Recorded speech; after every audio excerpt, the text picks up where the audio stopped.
El título de este mensaje es Recibid el Espíritu Santo. Se trata de uno de los temas principales del Nuevo Testamento. Es un tema de suma importancia para cada creyente, porque Dios espera que cada creyente reciba el Espíritu Santo. Desafortunadamente en la Iglesia, y en particular dentro de las ramas protestantes, evangélicas, pentecostales, hay mucha confusión y muchos malentendidos con respecto a lo que significa recibir el Espíritu Santo. Por ejemplo, el que es un buen bautista dirá: yo recibí el Espíritu Santo cuando nací de nuevo, no hay más que recibir. El pentecostal dirá: no recibiste el Espíritu Santo al nacer de nuevo. El creyente no recibe el Espíritu Santo hasta que es bautizado por el Espíritu y habla en lenguas. Así es como tienden a enojarse entre sí. Bien, como es el caso, hay creyentes sinceros que discrepan con respecto a las Escrituras. La verdad es que cada uno tiene razón en parte y en parte está equivocado. Creo poder ayudarles hoy a aclarar lo que es esta confusión. En realidad, el Nuevo Testamento habla de dos maneras diferentes en que las personas pueden recibir el Espíritu Santo. Al diferenciar entre ellas, ya no habrá más confusión. Examinemos dos acontecimientos históricos del Nuevo Testamento a fin de definir estas dos maneras de recibir el Espíritu Santo y cómo difieren entre sí. Voy a referirme a dos domingos. Domingos de suma importancia histórica para la Iglesia cristiana. Me referiré al primer domingo como Domingo de Resurrección y al segundo 7 semanas más tarde como el Domingo de Pentecostés. En ambas ocasiones, los creyentes recibieron el Espíritu Santo. En ambos casos fue diferente. Al entender el significado de ambas experiencias, veremos cómo éstas se relacionan con nuestras vidas y debemos preguntarnos: ¿he recibido el Espíritu Santo? ¿Hay algo más que necesito recibir? ¿Qué implica recibir al Espíritu Santo? Quisiera empezar leyendo el relato del primer domingo de resurrección, cuando Jesús se apareció por primera vez a un grupo de sus discípulos, como se registra en Juan 20, del versículo 19, Juan capítulo 20, del 19 al versículo 22. Bien, Juan 20, 19 a 22. Cuando llegó la noche de aquel mismo día, el primero de la semana, como sabe, el primer día de la semana es el domingo. El sábado es el séptimo día de la semana. Y el domingo es el comienzo de otra semana. En hebreo la palabra es Yom Resham, es decir, primer día. El hebreo es mucho más fiel a la Biblia en cuanto a nombre se refiere. Lamentablemente, en la mayoría de estos, los días de la semana llevan los nombres de dioses paganos. Por ejemplo, miércoles quiere decir día consagrado al dios Mercurio, jueves consagrado a Júpiter, lunes a la luna. Es un hecho lamentable que en nuestro idioma se designen los días de la semana de una manera tan pagana. En cambio, en hebreo se dice el primer día, segundo día, tercero, cuarto día, quinto, el sexto y séptimo, que es Shabbat, el sábado, y el domingo es Yom Reshon. Para el que vive en Jerusalén, como lo hacemos nosotros, el día más agitado de la semana es el domingo. Ese día la vida toma impulso. La gente ha estado descansado el sábado y todos comienzan el primer día de la semana. La mayoría, o por lo menos muchas de las congregaciones cristianas de Israel, celebran su culto de adoración el sábado, porque el domingo es un día de trabajo, ¿entiende? Esto se lo digo de paso, sin costo adicional.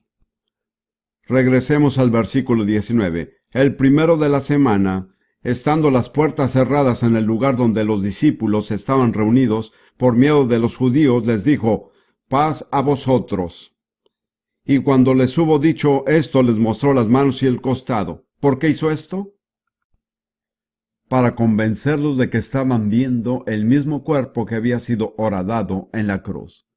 Había sido gloriosamente transformado, pero aún era el mismo cuerpo. Y los discípulos se regocijaron viendo al Señor. Imagínense cómo lo vieron. Entonces Jesús les dijo otra vez: paz a vosotros. Como me envió el Padre, así también yo os envío. Y habiendo dicho esto, sopló y les dijo: recibid el Espíritu Santo. Bien, quiero hacer un comentario sobre este último versículo. La palabra traducida como soplar en un lenguaje secular se refiere al acto de soplar, como un flautista que sopla a fin de producir música. Esto me hace pensar que Jesús no sopló sobre todos ellos desde lejos, sino que sopló dentro de cada uno individualmente, mientras él decía: recibid el Espíritu Santo. El griego es un idioma que define muy bien los tiempos verbales. Hay más de un tiempo imperativo. Y el que se usa aquí indica que ellos habían de recibir algo cuando él pronunciara esas palabras. Así que en ese momento todos aquellos discípulos recibieron el Espíritu Santo. No cabe ninguna duda. ¿Qué implicaría hacer esto? Según lo entiendo yo, en ese momento pasaron de la salvación del Antiguo Testamento a la salvación del Nuevo Testamento. ¿Entiende? En el Antiguo Testamento había personas que eran salvas. Eran salvas mediante la fe en un sacrificio que todavía no se había ofrecido, pero que Dios había prometido a través de las profecías y demás, de modo que su fe contemplaba algo que no se había cumplido. Pero en el Nuevo Testamento somos salvos mediante la fe en el sacrificio de Jesús en la cruz, el cual es un hecho histórico. Jesús dijo: consumado es. Nosotros contemplamos un hecho consumado. Entonces, para recibir la salvación según el Nuevo Testamento, Pablo dice que hay que hacer dos cosas, en Romanos 10:9. Si confesares con tu boca que Jesús es el Señor, y creyeres en tu corazón que Dios le levantó de los muertos, entonces serás salvo. La salvación según el Nuevo Testamento requiere de dos cosas: confesar que Jesús es el Señor y creer que Dios lo levantó de los muertos. Aquellos discípulos ya habían confesado a Jesús como Señor, pero hasta ese momento no habían creído que Dios lo había levantado de los muertos. Pasaron de la salvación según el Antiguo Testamento a la salvación del Nuevo Testamento. Es un patrón a seguir. Esto sucedió cuando tuvieron un encuentro cara a cara con el Cristo resucitado y recibieron de él el soplo del Espíritu. La palabra griega para espíritu es pneuma, también significa viento o aliento. Así que cuando Jesús sopló dentro de ellos y dijo: recibid el Espíritu Santo, estaba diciendo: recibid el aliento santo. Fue una transacción que recibieron directamente de Jesús. Llegaron a formar parte de la nueva creación. Pensemos en la creación del hombre al principio. Cuando Dios formó un cuerpo de barro, ahí en el huerto, a fin de hacer de él un alma viviente, ¿qué hizo? Sopló dentro de él el aliento de vida y fue creado. Llegó a ser un alma viviente. La nueva creación sigue el mismo patrón. Pero ya no es Dios en el huerto, sino Jesús, el Salvador resucitado, quien ha traspasado la muerte y salido de la tumba, y que sopla dentro de sus discípulos vida, una vida totalmente victoriosa. Se trata de una vida que ha vencido a Satanás, al pecado, a la muerte y a la tumba. Esta vida la conseguimos con el soplo del Salvador. A mi juicio, este es un patrón que deben de seguir todos los que reciben la salvación. No creo que se pueda ser salvo sin tener un encuentro con Jesús. No estoy hablando de conocerlo en carne propia, como lo hicieron los discípulos. Pero estoy convencido de que no hay entrada a la verdadera iglesia de Jesucristo si no es por Jesús. Él dijo: yo soy la puerta. El que por mí entrare será salvo. Por lo tanto, me parece que ese es un patrón que debe seguir todo el que nace de nuevo. Tenemos que encontrarnos con Jesús, no solamente creer una doctrina o hacernos miembros de una iglesia, sino tener un encuentro personal con el Cristo resucitado y recibir el soplo que es el aliento de Dios, el cual es el Espíritu Santo, y ser hechos una nueva criatura. Cuando hacemos esto, pasamos de muerte a vida. Recuerdo cuando tuve un encuentro con Jesús, cara a cara. No lo vi, pero tuve un encuentro muy real. En un cuartel, en el ejército británico en la Segunda Guerra Mundial. No tenía ningún conocimiento doctrinal de la salvación. No podía decir que había nacido de nuevo. No sabía cuáles eran los requisitos para ser salvo, pero créanme, fui salvo. Más adelante entendí la doctrina. Pero ya había conocido a Jesús. Quiero asegurarle, querido amigo, que es imposible conocer a Jesús y quedarse igual. Una persona puede hacerse miembro de la iglesia y no ser cambiada. Puede creer intelectualmente muchas doctrinas y no ser cambiado. Pero tener un encuentro con el Cristo resucitado lo transformará. Para siempre. Hace 45 años que tuve esa experiencia y el tiempo no ha cambiado mi doctrina, como tampoco la de los discípulos. No tuvieron una revelación repentina de las Escrituras, conocieron a Jesús y recibieron el Espíritu Santo, la vida divina, eterna, de resurrección, vida incorruptible e invencible.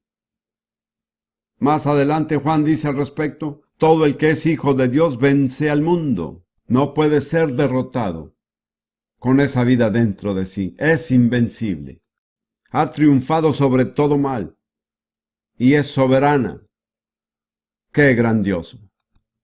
Lo que voy a leer ahora son mis notas. En este momento los discípulos recibieron vida divina, eterna, de resurrección. Pero aún no tenían una visión clara del ministerio. Unos días después, Pedro salió de nuevo a pescar. Todavía no sabía el destino que Dios le tenía reservado. Además, los discípulos no hicieron efecto alguno en la ciudad de Jerusalén. Jerusalén siguió exactamente igual. Iban todos los días al templo a alabar y bendecir a Dios, pero no había cambio alguno en Jerusalén. Jesús les dijo, después de esa experiencia, en el primer período entre ese domingo de resurrección y su ascensión, Jesús les dice, todavía les falta recibir más, no crean que lo tienen todo. Hay personas que me dicen que ya recibieron todo cuando fueron salvos. Yo les digo, si lo tienen todo, muéstrenmelo. Debería de verse. Vamos a leer dos pasajes donde Jesús dijo claramente que lo que habían recibido mediante el nuevo nacimiento no era todo, aunque eso fue maravilloso. Lucas 24, versículos 48-49. Recuerde que Jesús pronunció estas palabras poco antes de su ascensión y unos 40 días después de su resurrección. Y vosotros sois testigos de estas cosas, refiriéndose a los discípulos. He aquí, yo enviaré la promesa de mi Padre sobre vosotros, pero quedaos vosotros en la ciudad de Jerusalén hasta que seáis investidos de poder desde lo alto. Jesús les dijo que no lo tenían todo. Les dijo, aún no reciben la promesa del Padre, pero al recibirla, recibirán poder para ser mis testigos. También dice en Hechos 1, versículos 4 y 5. Y estando juntos les mandó que no se fueran de Jerusalén, sino que esperasen la promesa del Padre, la cual les dijo, oíste de mí. Luego Jesús explica lo que es la promesa del Padre. Porque Juan ciertamente bautizó con agua, mas vosotros seréis bautizados con el Espíritu Santo dentro de no muchos días. Esa es la promesa del Padre. Se ha calculado que hay 7,000 promesas de Dios en la Biblia, pero esta es la promesa más importante que tiene el Padre para sus hijos. Seréis bautizados en el Espíritu Santo. En el versículo 8 explica el propósito. Pero recibiréis poder cuando haya venido sobre vosotros el Espíritu Santo y me seréis testigos en Jerusalén, en Judea y en Samaria y hasta lo último de la tierra. Así que la promesa era el ser bautizados en el Espíritu Santo y el propósito de ese bautismo era recibir poder para testificar. Eso todavía no había acontecido. Unos 40 días habían pasado desde aquel domingo de resurrección, en el que habían recibido el Espíritu Santo mediante el nuevo nacimiento. Sin embargo, Jesús dijo, tendrán otra experiencia mediante la cual recibirán poder para ser mis testigos. Casi todos los comentaristas bíblicos de cualquier trasfondo concuerdan en que la segunda promesa se cumplió el día de Pentecostés. Ahora leamos en Hechos capítulo 2 unos versículos que hablan del cumplimiento de la promesa de Dios. Empezaremos leyendo los primeros 4 versículos de Hechos capítulo 2. Aquí estamos hablando del domingo de Pentecostés. Cuando llegó el día de Pentecostés, estaban todos unánimes juntos, y de repente vino del cielo un estruendo, como un viento recio que soplaba, el cual llenó toda la casa donde estaban sentados, y se les aparecieron lenguas repartidas como de fuego, asentándose sobre cada uno de ellos, y fueron todos llenos del Espíritu Santo, y comenzaron a hablar en otras lenguas, según el Espíritu les daba que hablasen.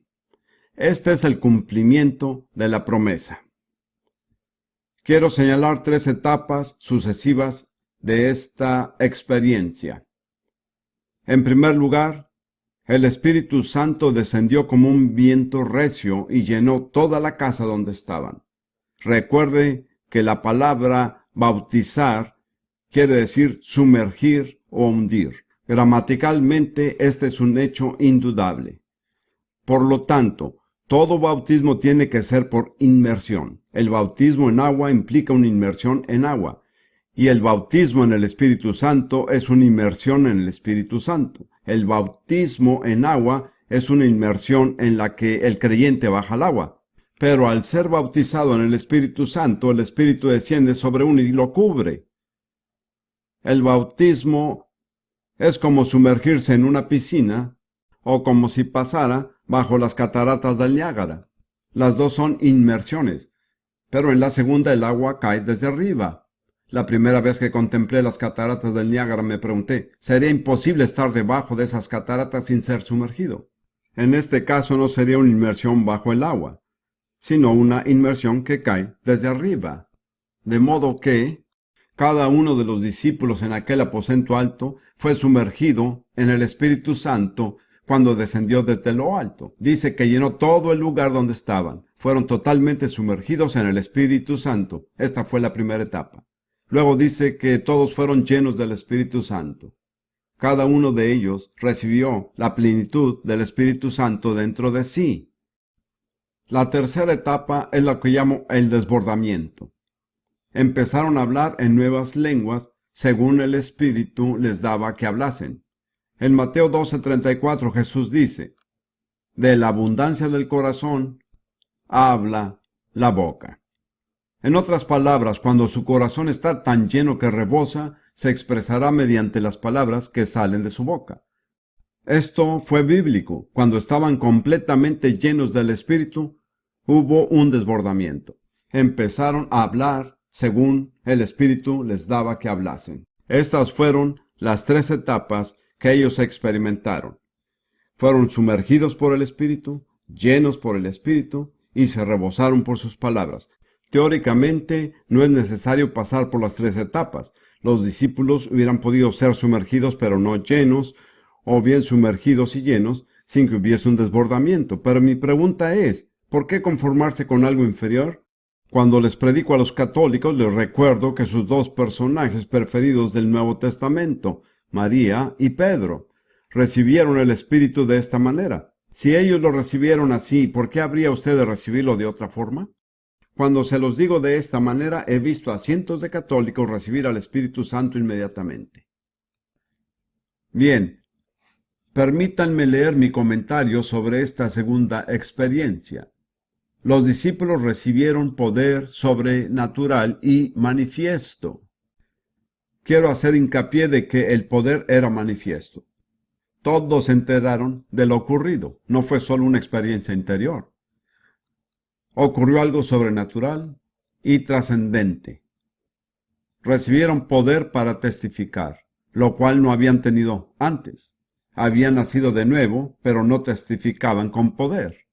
recibieron entendimiento de las Escrituras. Pedro se puso de pie y sin disponer de concordancia ni de anotaciones empezó a hablar del significado de las profecías del profeta Joel. No hubiera podido hacerlo una hora antes, no tenía la revelación. Repentinamente, las Escrituras cobraron vida para los apóstoles.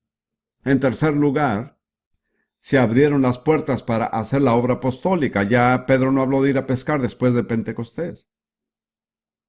Y finalmente, toda Jerusalén sintió el impacto, y en pocas horas la ciudad entera sabía que había acontecido algo fuera de lo normal. Ahora, cuando nacieron de nuevo, nadie lo supo. Pero cuando fueron bautizados por el Espíritu, se enteraron todos. ¿Cuántos de ustedes saben por experiencia propia que esto es algo que no se puede ocultar por mucho tiempo? ¿Ha notado que esto siempre agita las cosas? Alguien le preguntó a mi amigo Bob Mumford cuál era la evidencia del bautismo, y él respondió problemas. Veamos este pequeño resumen al final de la página. Quiero que veamos los dos domingos juntos.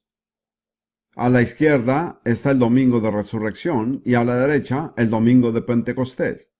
Notará que hay tres diferencias. El domingo de resurrección, el Cristo resucitado. Domingo de Pentecostés, el Cristo ascendido y glorificado. Domingo de resurrección, el Espíritu inspirado. Tomen nota de lo que les estoy diciendo. Después tenemos el domingo de Pentecostés, que es el Espíritu derramado. El domingo de resurrección surgió la vida. El domingo de Pentecostés surgió el poder. Una cosa no contradice la otra.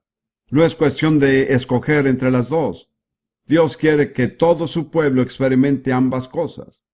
El hecho de que ya haya tenido la experiencia del domingo de resurrección no quiere decir que no necesite la experiencia del domingo de Pentecostés. ¿Está claro esto? Así que el bautista que dice, lo recibí todo cuando fui salvo, tiene razón, pero no lo recibió todo. Para decirle la verdad, no creo que la mayoría de nosotros lo tenga todo. Creo que a la mayor parte de nosotros nos falta mucho. Espero que haya aclarado el tema. Después de entender esta verdad y relacionar estos dos domingos, ya no tuve ningún problema para discernir quién había recibido el Espíritu Santo y quién no.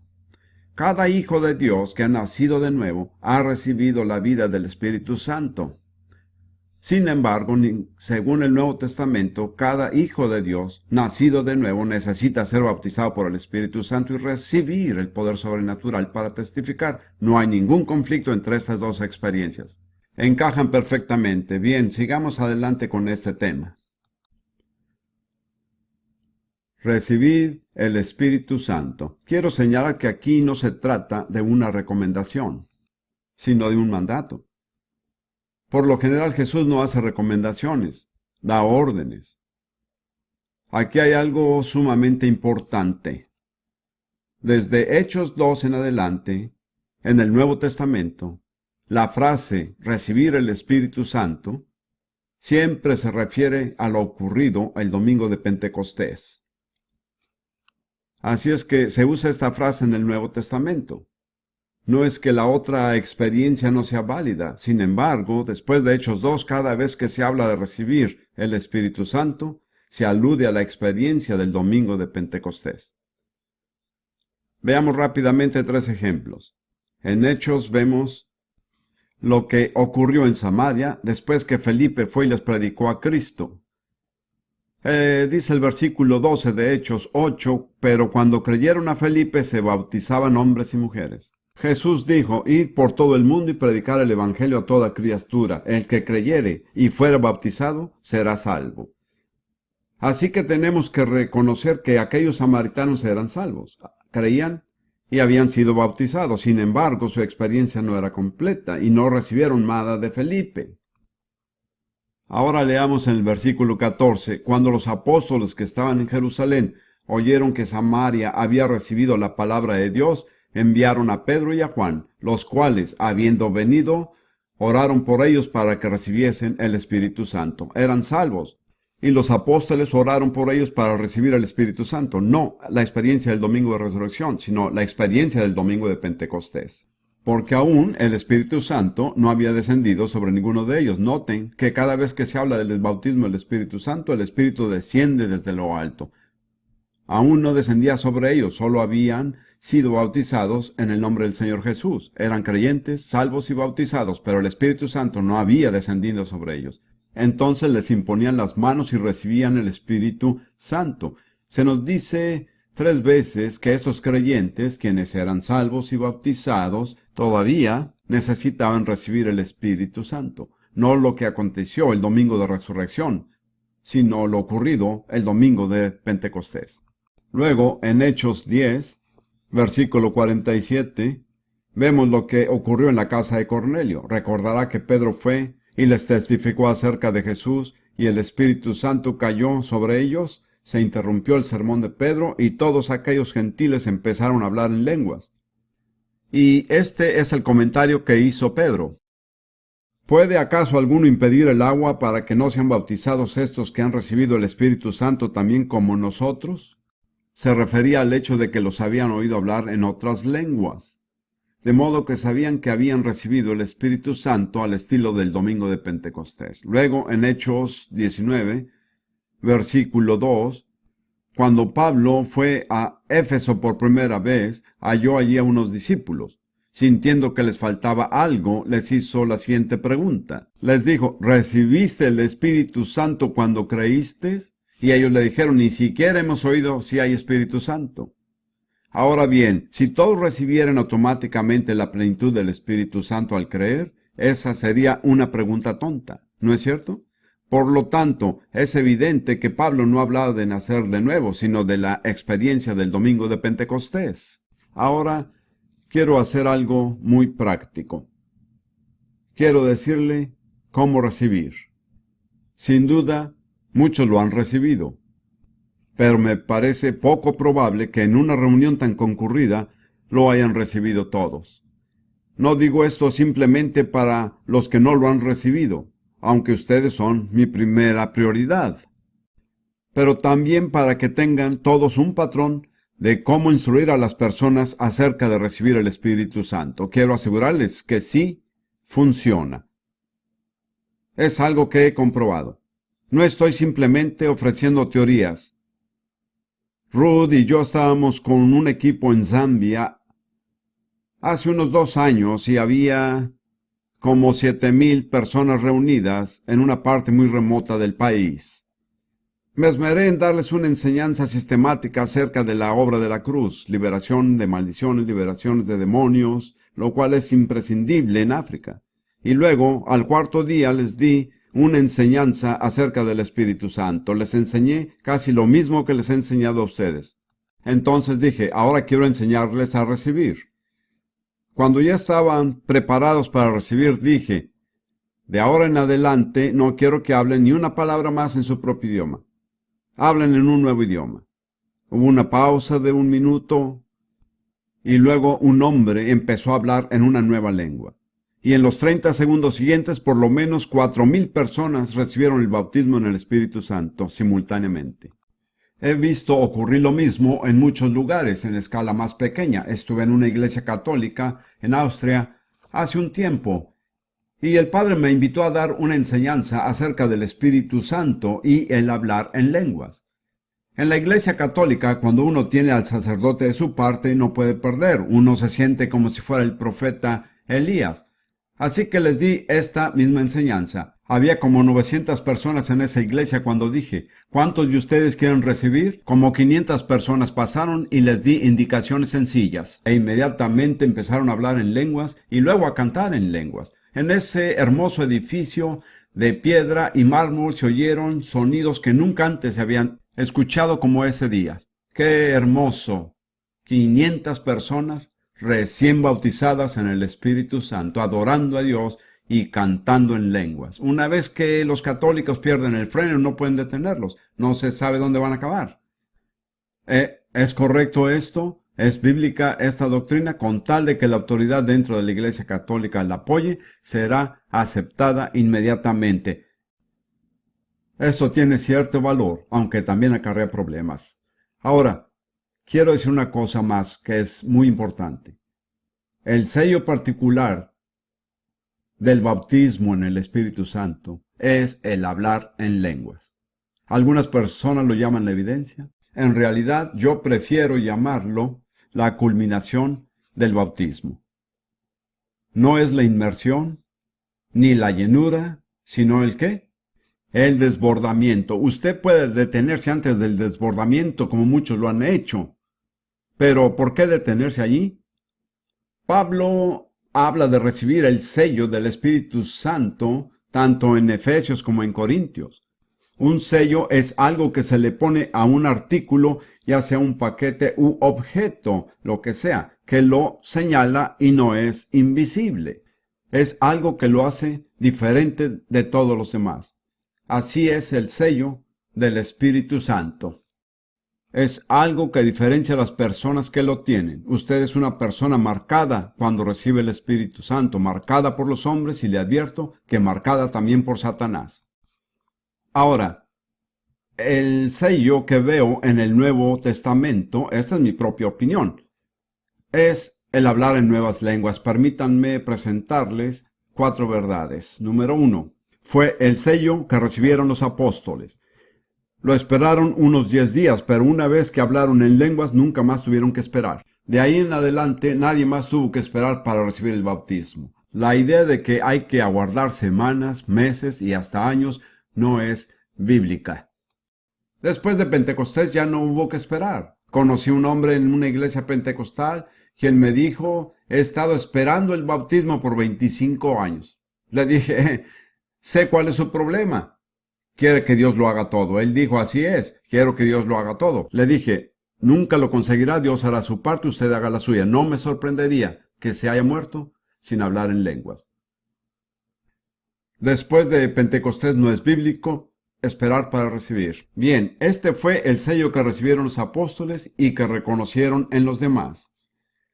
Un ejemplo notable es la familia de Cornelio. Pedro ni siquiera creía que los gentiles pudieran convertirse. En cuanto los oyó hablar en lenguas, dijo, bautícenlos. Han recibido lo mismo que nosotros. No esperó a ver el fruto. No se cercioró de que supieran las doctrinas. Dijo que habían recibido. Los apóstoles nunca pidieron otro sello. Y el Nuevo Testamento no revela ningún otro sello que este. Bien, regresemos al tema de cómo recibir. Antes que nada, veamos lo que dice Lucas capítulo 11, versículos 11 al 13. Estas son palabras de ánimo. Jesús está hablando y dice, ¿qué padre de vosotros, si su hijo le pide pan, le dará una piedra? ¿O si pescado, en lugar de pescado, le dará una serpiente? ¿O si le pide un huevo, le dará un escorpión? Esencialmente dice que un padre cuyo hijo le pide algo bueno, nunca le darán algo malo. Así lo aplicamos a nuestro Padre Celestial, pues si vosotros, siendo malos, sabéis dar buenas dádivas a vuestros hijos, ¿cuánto más vuestro Padre Celestial dará el Espíritu Santo a quién? A los que se lo pidan. He oído a creyentes decir que no es bíblico pedir el Espíritu Santo. Jesús dijo que si somos hijos de Dios nacidos de nuevo, tenemos el derecho de pedir el Espíritu Santo. Y esa responsabilidad recae sobre nosotros. Así es. Recuerde que si usted es un hijo de Dios nacido de nuevo, y viene al Padre por medio de Jesucristo el Hijo, es la única manera que si pide algo que es bueno y bíblico, nunca recibirá algo malo. Tiene esa garantía. Sin embargo, la responsabilidad de pedir es suya. Ahora, con el fin de considerar en sí los pasos necesarios para recibir, busquemos en Juan 7 y leamos los versículos 37, 38 y 39. En el último y gran día de la fiesta, el cual creo que fue la fiesta de los tabernáculos, Jesús se puso de pie y alzó la voz, diciendo, si alguno tiene sed, venga a mí y beba. El que cree en mí, como dice la Escritura, de su interior. Este lenguaje es muy refinado. La Biblia dice de su vientre. Recuerdo que cuando era niño en la iglesia, siempre me chocaba un poco la lectura de este pasaje. Me parecía que era vulgar hablar de algo como vientre en la iglesia. La verdad es que fluye de ahí. Existe un área en nosotros. Es interesante notar que en griego la palabra significa que es un lugar cóncavo. La raíz de esta palabra se usa también para referirse a la bóveda del cielo. Hay una parte en el cuerpo del creyente reservada para el Espíritu Santo. ¿Sabía eso? No sea demasiado espiritual. El Espíritu Santo reside dentro de su cuerpo, de su vientre. Cuando recibí el bautismo en un cuartel sin que nadie más estuviera presente, lo sentí en el vientre. Me preguntaba qué iba a pasar después. Entonces le dije a Dios en voz alta: si quieres que hable en otras lenguas, estoy listo. En el momento en que lo dije, un fuego me subió desde el vientre al pecho y hasta la garganta. Luego sentí que un pedazo de goma duro que daba saltos en mi boca. Me di cuenta que era mi propia lengua. Abrí la boca y empecé a emitir sonidos raros. Siempre se me ha quedado grabado que todo empezó en el vientre. Así dijo Jesús: de su vientre correrán ríos de agua viva. ¿No le parece maravilloso? He aquí un hombre sediento que no tiene lo suficiente, recibe el Espíritu Santo y se convierte en un canal para ríos. No un río, sino ríos de agua viva. ¡Qué transformación! Luego, el autor del Evangelio hace el siguiente comentario. Esto dijo del Espíritu que habían de recibir los que creyeren en él, Jesús, de modo que los creyentes han de recibir el Espíritu Santo, pues aún no había venido el Espíritu Santo, porque Jesús no había sido aún glorificado. En este sentido, el Espíritu Santo no podía venir mientras Jesús no hubiera sido glorificado. ¿Cuándo fue glorificado Jesús? Cuando ascendió al cielo y tomó su lugar a la diestra del Padre. Si regresamos por un momento a Hechos 2, veremos que al resumir lo que ocurrió el día de Pentecostés, Pedro dice lo siguiente en los versículos 32 y 33 de Hechos 2. A este Jesús resucitó Dios, de lo cual todos nosotros somos testigos.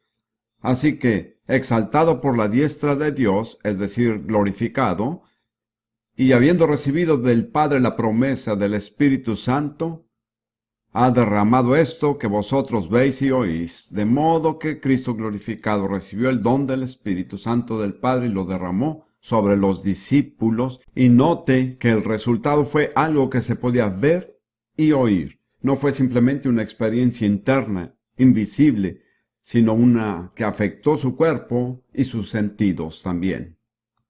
Bien, regresemos a Juan 7 y hablemos de cómo recibir. Aquí hay 4 pasos muy sencillos. El problema no es que sean complicados, sino que son muy sencillos. Las personas a quienes les gusta la teología y que quieren que todo sea complicado, a veces encuentran que creer y poner en práctica lo que se dice es demasiado sencillo. ¿Cuáles son estos pasos? El primero es tener sed. Si alguno tiene sed. Es lo que Dios requiere de usted. No tiene que saber las Escrituras, citarlas, ni siquiera tiene que haber pagado siempre sus diezmos. Lo que sí es imprescindible es que tenga sed. Al acercarse las personas a mí, les digo: recuerde que el bautismo es para los que tienen sed y la liberación para los que están desesperados. Cuando me piden ayuda, yo les digo: si no está desesperado, regrese cuando sí lo esté. Sin embargo, no estamos hablando de eso ahora, estamos hablando de recibir el Espíritu Santo. Es para un solo grupo de personas, para los sedientos. No es para los teólogos, a menos que tengan sed. No es para las personas altamente espirituales, sino para los que tienen sed. Por lo tanto, si usted se siente débil e impotente y totalmente incapaz de hacer lo que Dios requiere de usted, es un buen candidato, satisface los requisitos, se da cuenta de que necesita más de Dios. Y eso es lo que significa tener sed, es lo único que pide Dios. En segundo lugar, Jesús dijo: venid a mí. El hermano David Duplessis lo ha dicho muy claro: solo hay uno que bautiza en el Espíritu Santo, y su nombre es Jesús. ¿Cuál es su nombre? Jesús. Así es. De modo que si quiere el bautismo en el Espíritu Santo, tiene que venir al que bautiza. No conseguirá el bautismo en otro lugar. Ningún ser humano bautiza en el Espíritu Santo. Ellos bautizan en agua, pero no en el Espíritu Santo. Afortunadamente para nosotros, Jesús dijo: al que a mí viene, no le echo fuera. Por lo tanto, si viene, tiene la seguridad de que lo recibirá. ¿Qué hay que hacer después? Aquí radica el problema. Aquí es donde se hace tan práctico y tan sencillo que la gente religiosa tiene problemas. Hay que beber. Nadie puede obligar a otra persona a beber si no quiere hacerlo. Como dice un dicho, se puede llevar el caballo hasta el agua, pero no se le puede obligar a beber. Lo mismo es para los miembros de la iglesia.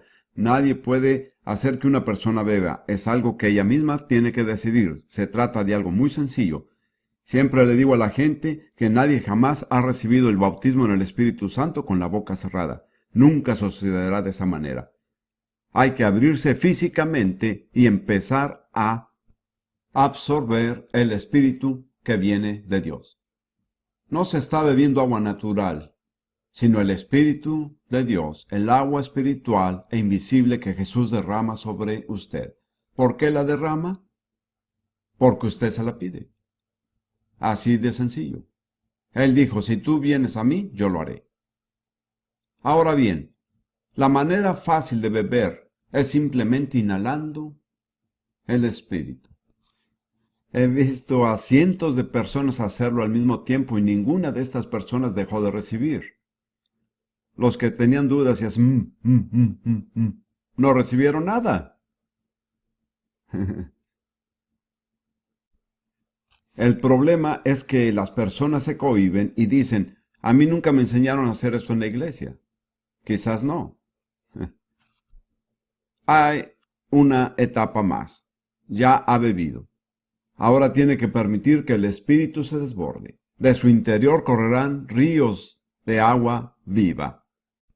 Esto dijo de su Espíritu. De modo que la etapa final es el desbordamiento. ¿Cómo sucede? Fluye a través de la boca mediante palabras. De la abundancia del corazón habla la boca. Ya que el Espíritu lo llena de manera sobrenatural, habrá un desbordamiento sobrenatural. No hablará un idioma que conoce, sino uno que el Espíritu Santo le dará, un idioma que nunca ha oído, aprendido, entendido y que probablemente nunca entenderá. ¿Cómo sabemos que hemos recibido algo legítimo? Lo sabemos porque pedimos algo bueno. Dios nos ha garantizado por escrito en Lucas 11, versículos 11 al 13, que si pedimos algo bueno, nunca recibiremos algo malo. Quisiera que todos lo repitieran. Si pido algo bueno, nunca recibiré algo malo. Ahora vuélvase a la persona a su lado y repítaselo. Si usted pide algo bueno, nunca recibirá algo malo. Muy bien, ya estamos convencidos. Ahora, voy a señalar las dos objeciones que pone Satanás. Si yo preguntara cuántos han recibido el Espíritu Santo, el 90% levantarían la mano. Primera objeción. El acusador de los hermanos está ahí mismo a su lado, y cuando comienza a hablar en lenguas dice, eso no es auténtico, lo estás haciendo tú mismo. ¿A cuántas personas les ha pasado esto? Levante la mano, ¿se da cuenta? Casi todos aquí. Entonces, ¿cuál es la respuesta? Necesita tener la respuesta. La respuesta es Satanás, tienes razón, lo estoy haciendo yo mismo. Yo estoy hablando. Pero el Espíritu Santo me está dando el lenguaje. En Hechos 2 dice, comenzaron a hablar según el Espíritu les daba que hablasen. El Espíritu no habló por ellos. Él les dio las palabras y ellos hablaron. Por eso le dije al hombre que había esperado por 25 años que moriría sin recibirlo, ya que él quería que Dios lo hiciera todo. Dios no lo hará todo. Haga su parte y Dios hará la suya. Dios no lo obligaría a hablar. He oído a personas decir que el Espíritu Santo les obligó a hacer esto o aquello. No lo creo. El Espíritu Santo no obliga a un hijo de Dios a hacer nada. El apóstol Pablo dijo, el Espíritu Santo me dijo que fuera, pero no dijo, el Espíritu Santo me obligó. Tenemos libre albedrío y Dios nunca lo anulará, porque Él nos creó así. Hay que decidirse a hablar, y no se puede hablar con la boca cerrada. He ayudado a muchas personas, les digo, escuche, abra la boca, mueva la lengua y los labios, hable claramente, enuncie cada palabra. Usted está en control. Usted toma las decisiones. Su voluntad es el interruptor. Hay corriente, pero usted es el único que puede encender la luz. Bien, necesitamos responderle a Satanás. Así es, Satanás, lo estoy haciendo yo mismo, yo hablo, pero el Espíritu Santo me da las palabras. La segunda objeción es, ¿cómo sabemos que lo recibido es real? Suena muy tonto hablar en lenguas. En realidad, casi cualquier idioma desconocido suena raro. Estando en diferentes partes del mundo, he oído idiomas que no conocía y todos me sonaban raros. Un idioma desconocido siempre parece extraño. Sin embargo, ¿cómo sabemos que en realidad hemos recibido el Espíritu Santo? ¿Cómo sabemos que lo hemos recibido? Porque se lo pedimos a Dios y Él nos prometió que si pedimos algo bueno, nunca recibiremos algo malo. Hermanos, todo esto se basa en la fe. No hay ninguna otra manera de venir a Dios. Es necesario que el que se acerca a Dios haga ¿qué? Crea que le hay. Y eso no basta. Y crea que es galardonador de los que le buscan. Ahora, lo único que hace falta es que recibamos. Hay algunos de ustedes que no han sido bautizados en el Espíritu Santo, en el sentido de que no tienen ese sello. Tal vez hayan recibido, pero no han experimentado el desbordamiento. Y hay algunos de ustedes que sí lo han experimentado, pero que se han preguntado si es algo legítimo y nunca han tenido ni la fe ni el valor de seguir practicándolo, o nunca han experimentado el libre fluir. Si quieren experimentar el libre fluir este día antes de que termine la reunión, quiero ayudarlos. Voy a pedirles que se pongan de pie, no tengan pena. Cuando estén de pie, voy a guiarlos en una oración mediante la cual pueden venir a Jesús y recibir. No tenemos mucho tiempo, así que si quieren recibir, pónganse de pie ahora. En el lugar donde esté, no tenga vergüenza. No hay por qué estar avergonzado. Lo más lógico es ir a Dios para recibir lo mejor. Hay algunos de ustedes que no saben si han recibido o no. Han dicho algunas palabras y sus labios se han movido, pero en realidad no están seguros. Quisiera que se pongan de pie también, porque pueden tener un río cristalino. Le digo a la gente, recuerde, no se trata de un charco, sino de un río que sigue fluyendo sin detenerse. No diga, en 1974 hablé en lenguas una vez. Ese no es el caso. No sería un río, sino un charco. Muy bien, voy a orar en voz alta y quiero que repita la oración frase por frase. Recuerde que no me está dirigiendo la oración a mí, sino al que bautiza, al Señor Jesucristo. Yo lo guiaré en una oración mediante la cual usted dirá a Dios que viene a Él sediento. Al terminar, diremos la palabra amén, para que usted sepa en qué momento debe dejar de orar. ¿De acuerdo? ¿Qué debe de hacer? Debe empezar a beber. ¿Está bien? No es necesario jadear, simplemente inhale con tranquilidad, enciérrese con el Señor, olvídese de que hay otras personas.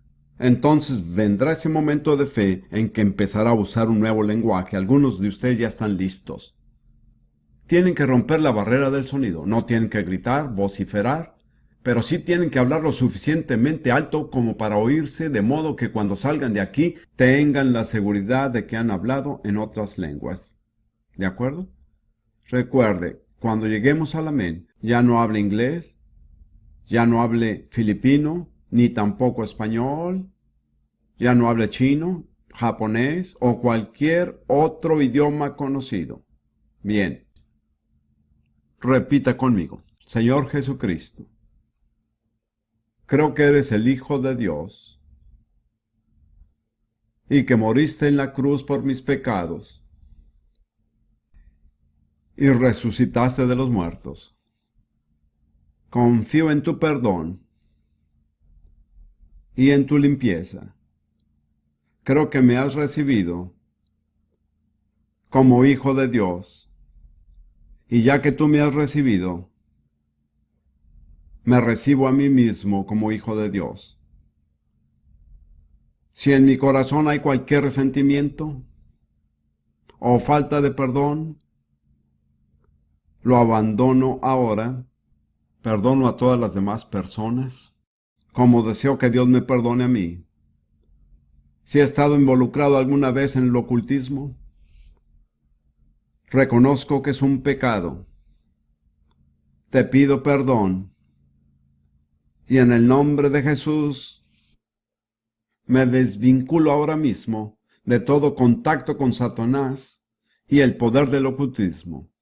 Y en el nombre del Señor Jesús vengo a ti para que me bautices en el Espíritu Santo. Te presento mi cuerpo para ser un templo de tu Espíritu. Te entrego mi lengua para ser un instrumento de justicia, para adorarte en un nuevo lenguaje. Por fe lo recibo ahora. y te doy gracias por ello. En el nombre de Jesús. Amén. Ahora comience a beber. Inhale, absórbalo y comience a hablar. Y cuando hable, mueva su lengua y los labios y dele su voz. Muchos de ustedes están listos para hacerlo ahora mismo. Sandara kanamashanda, kurra papapapa kanamasandari sanda. Eso es. Eso es. Al mover los labios y la lengua, entréguele su voz. Eso es. No tiene que tener pena de haber recibido el Espíritu Santo. Él es un huésped de honor.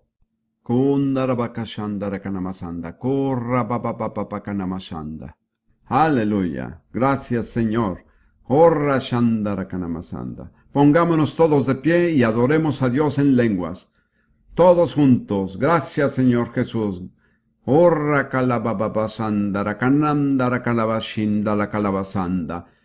Gracias, Señor. Gracias.